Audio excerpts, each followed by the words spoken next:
नमस्कार, खबरों का इनसाइड आउट लेकर हाजिर हूं मैं राज ठाकुर आपके साथ। इनसाइड आउट में हम बात करेंगे हर रोज एक ऐसी खबर की जिसका आपसे है सीधा सरोकार, जिससे फर्क पड़ता है देश को, आपको और हम सभी को, जिसे जानना आपके लिए बेहद जरूरी।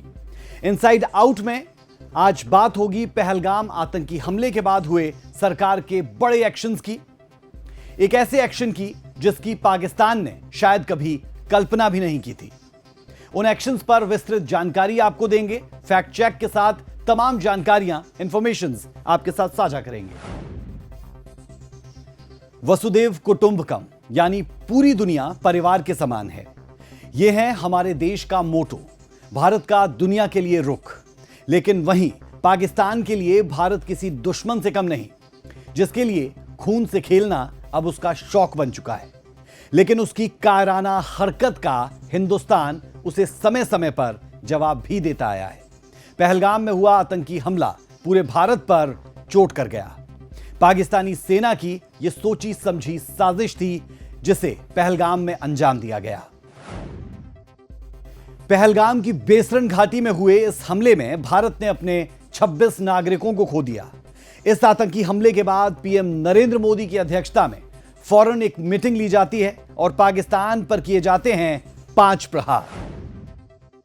विदेश सचिव विक्रम मिस्री का सबसे पहले आपको वो बयान सुनाते हैं जिसमें उन्होंने पाकिस्तान पर भारत के 5 बड़े फैसलों की जानकारियां साझा की थी।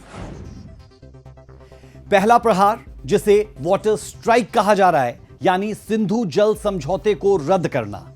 दूसरा, अटारी चेक पोस्ट को बंद करना। तीसरा, पाकिस्तानी नागरिकों का भारत में वीजा रद्द करना। चौथा, भारत में पाकिस्तानी दूतावास को बंद करना। और 5वां प्रहार था भारत में मौजूदा सभी पाकिस्तानी राजनयिकों की पाकिस्तान वापसी। इसके साथ ही यह भी फैसला लिया गया कि भारत में मौजूद पाकिस्तान हाई कमीशन और पाकिस्तान में मौजूद भारतीय हाई कमीशन में कर्मचारियों की संख्या 55 से घटाकर 25 की जाएगी। Recognizing the seriousness of this terrorist attack, the CCS decided upon the following measures. 1. The Indus Waters Treaty of 1960 will be held in abeyance with immediate effect until Pakistan credibly and irrevocably abjures its support for cross-border terrorism. 2. The integrated checkpost Atari will be closed with immediate effect. Those who have crossed over with valid endorsements may return through that route before 1 May 2025. 3. Pakistani nationals will not be permitted to travel to India under the SAARC visa exemption scheme visas. Any SVES visas issued in the past to Pakistani nationals are deemed cancelled. Any Pakistani national currently in India under SVES visa has 48 hours to leave India. 4. The defense, military, naval and air advisors in the Pakistani High Commission in New Delhi are declared persona non grata. They have a week to leave India. India will be withdrawing its own defense, navy and air advisors from the Indian High Commission in Islamabad. These posts in the respective High Commissions are deemed annulled. 5 support staff of the service advisors will also be withdrawn from both High Commissions. 5. The overall strength of the High Commissions will be brought down to 30 from the present 55 through further reductions to be effected by 1st May 2025. सबसे पहले बात अटारी check post की करते हैं, जिसके बंद होने से पाकिस्तान को हजारों करोड़ का नुकसान उठाना पड़ सकता है। आजादी के बाद भारत और पाकिस्तान को बांटने वाली रेखा के एक पार का हिस्सा अटारी भारत के हिस्से में आया और पाकिस्तान के हिस्से में वाघा आया। ये दोनों गांव एक दूसरे से महज 3 किलोमीटर की दूरी पर है। इसी अंतर्राष्ट्रीय सीमा पर चेक पोस्ट बनी और उसे अटारी वाघा चेक पोस्ट कहा गया।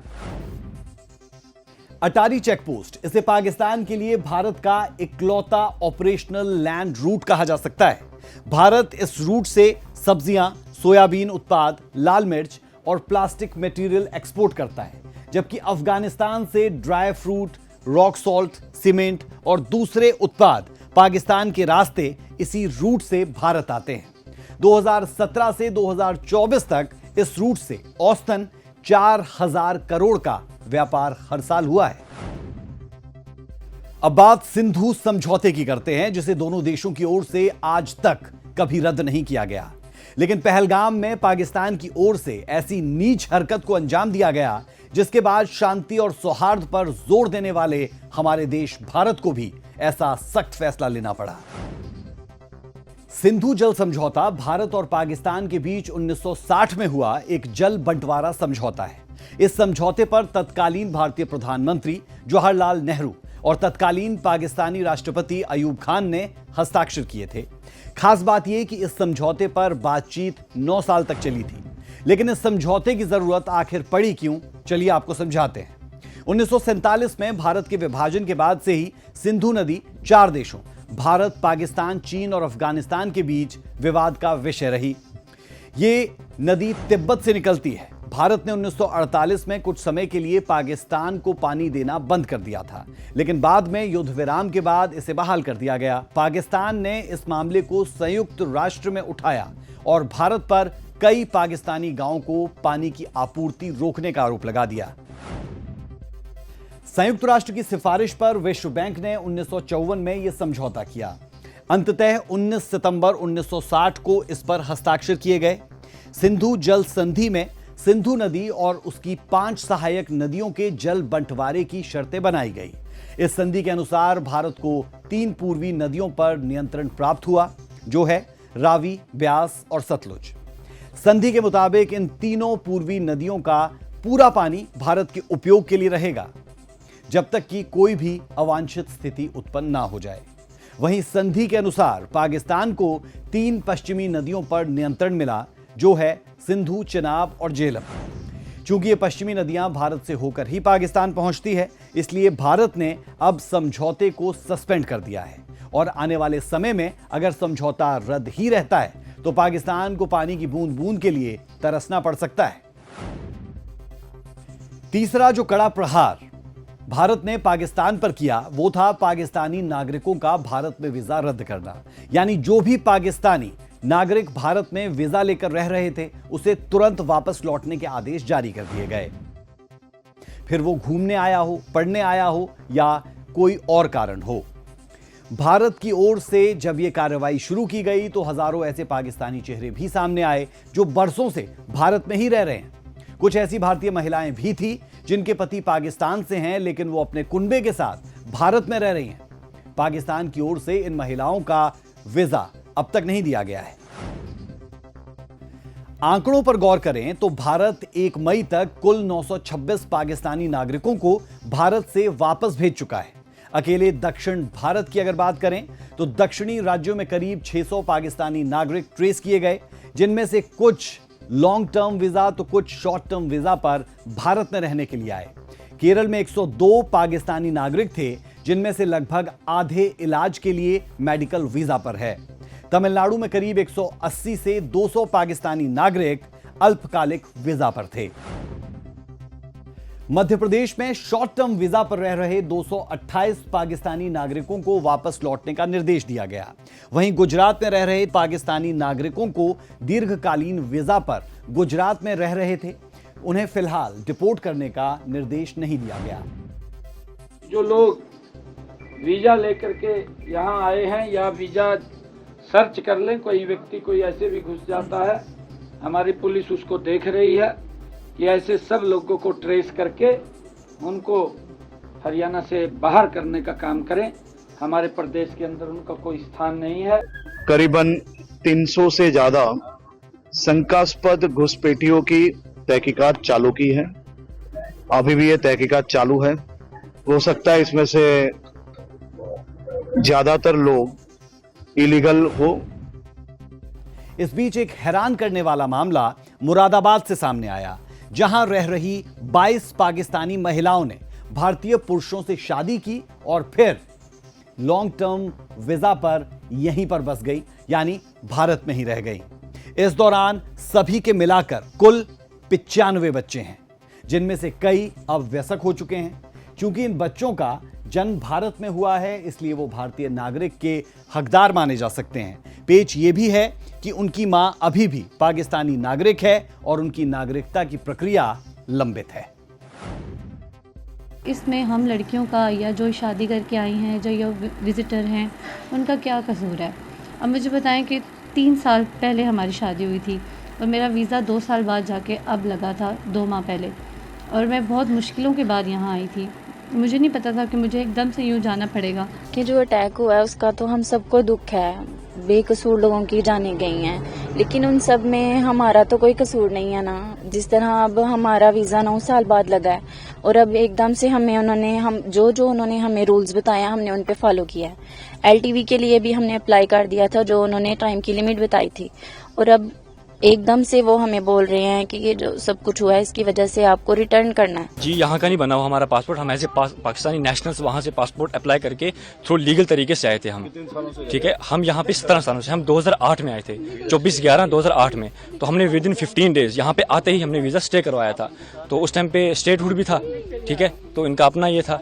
तो उसके बाद अचानक से ये जब चीज़ होना समझ नहीं आ रही कैसे। अगले 2 बड़े प्रहार हुए, वो ये कि भारत ने पाकिस्तान दूतावास को बंद कर दिया। इतना ही नहीं, यह भी फैसला लिया गया कि दिल्ली में पाकिस्तानी उच्चायोग में डिफेंस, मिलिट्री, नौसेना, वायुसेना के सलाहकारों को तुरंत भारत छोड़ने का आदेश दिया गया। भारत में इस्लामाबाद में मौजूद इंडियन एम्बेसी से अपने डिफेंस, नेवी और वायुसेना सलाहकारों को भी वापस बुलाने का फैसला हुआ। इसके साथ ही भारत और पाकिस्तान के उच्चायोग में काम करने वाले कर्मचारियों की कुल संख्या में भी कटौती कर इसे 55 से घटाकर 25 से 30 करने का फैसला लिया गया। जाहिर है, भारत ने पहली बार पाकिस्तान पर इतने कड़े प्रहार किए। हालांकि पाकिस्तान की आतंकी गतिविधियों का शिकार भारत आजादी के बाद से ही होता आ रहा है, लेकिन बुद्ध के इस देश में युद्ध को हमेशा पीछे रखा। पहली कोशिश शांति स्थापित करने की ही रही और इसी का सबूत है भारत और पाकिस्तान के बीच हुए कई समझौते। आपको जानकर हैरानी होगी कि भारत और पाकिस्तान के बीच कुल 9 समझौते हुए हैं।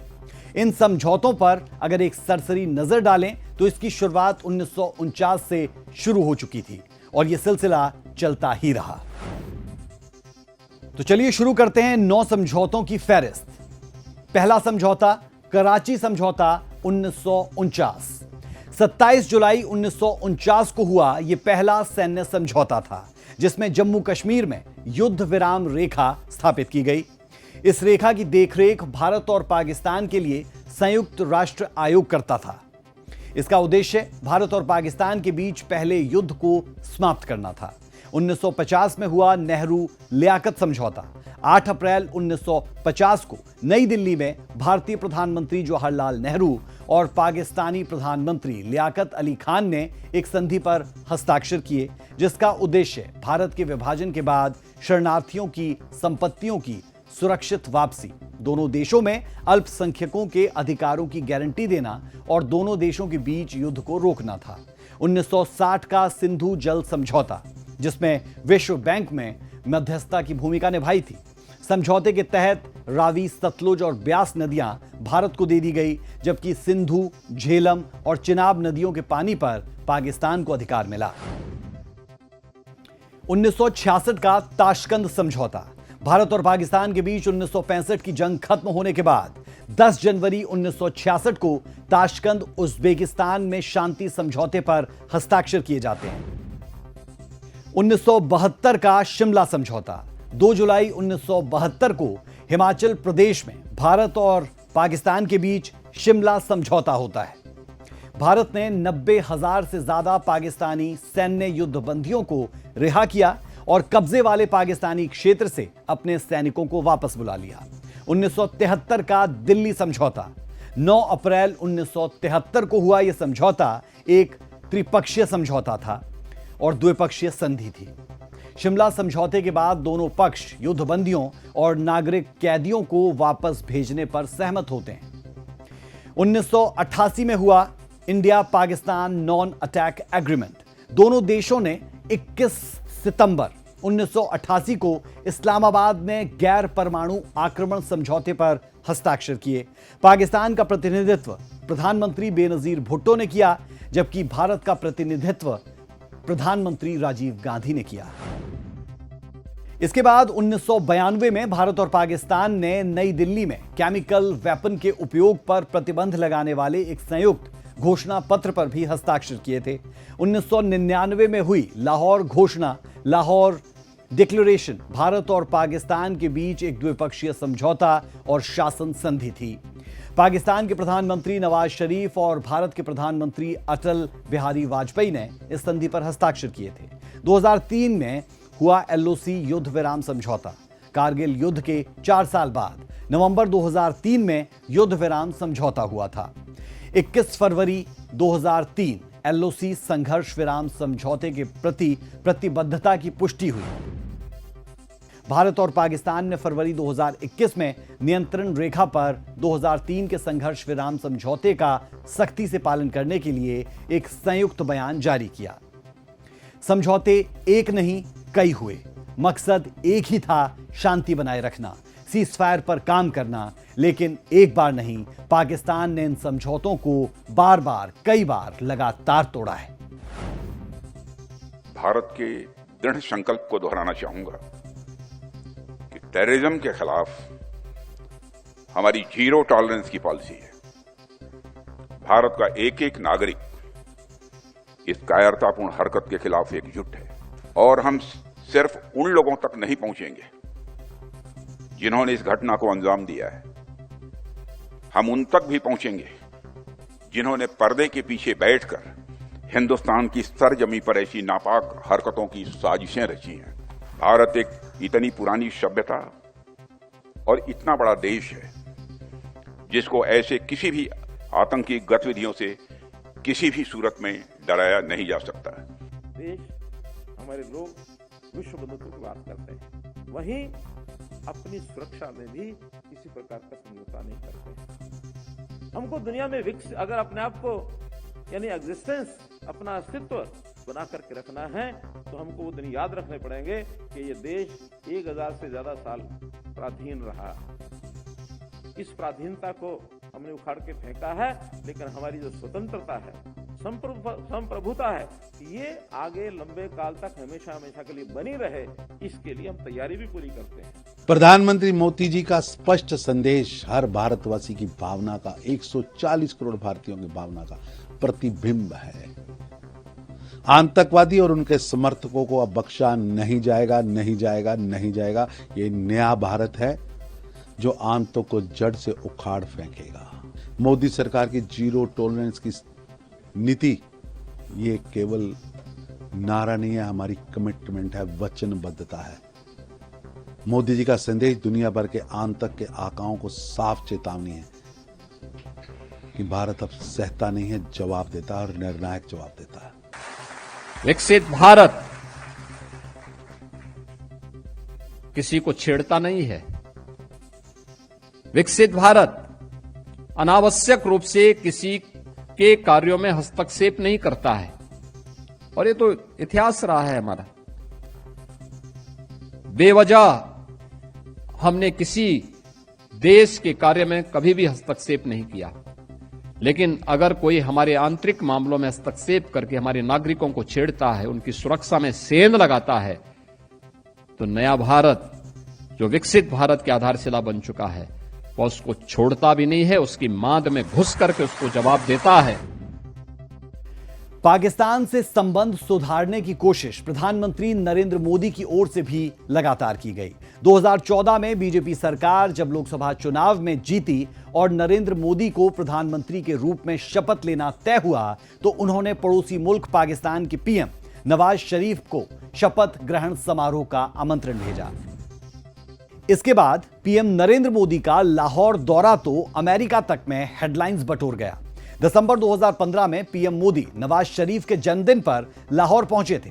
पीएम नरेंद्र मोदी अफगानिस्तान से लौटते वक्त पाकिस्तान रुके थे। करीब 80 मिनट मोदी लाहौर में रहे।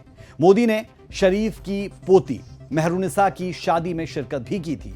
लेकिन जनवरी 2016 में पठानकोट और सितंबर 2016 में उरी में हुए आतंकवादी हमले ने मोदी की इन कोशिशों को नाकाम कर दिया। मतलब सीधा और साफ है, पाकिस्तान से समझौते आप कितने भी कर लीजिए, आतंक को अपने आंगन में पाल रहा पाकिस्तान मानने वालों में नहीं है। उसे आप कितनी ही बार सबक सिखा दीजिए, वो एक ऐसा मंदबुद्धि देश है जिसे कोई सबक याद नहीं रहता। संपन्न देशों की पनाह में पल रहा पाकिस्तान अपना भला और बुरा समझने तक में नाकाम हो चुका है। भारत से उसकी दुश्मनी उसे कितनी भारी पड़ रही है, इसकी बानगी ऑपरेशन सिंदूर में भारतीय सेना खुलकर बता चुकी है। बहरहाल इनसाइड आउट के अगले एपिसोड में भी हम लेकर आएंगे आपके लिए एक ऐसा मुद्दा जिसकी तह तक जाएंगे और बताएंगे आपको उसका इनसाइड आउट। अभी के लिए मुझे और मेरी पूरी टीम को दीजिए इजाजत। नमस्कार।